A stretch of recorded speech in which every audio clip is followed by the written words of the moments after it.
I'm Jendi from JendiChannel.com, and you don't have to spend a lot of money on dog toys.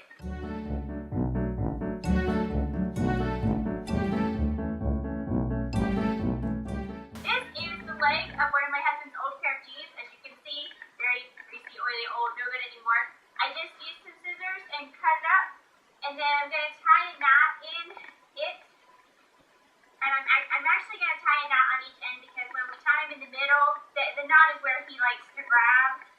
So it's better to tie one on each end.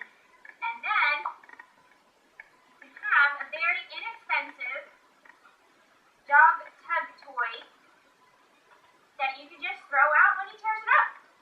Let's see if it works.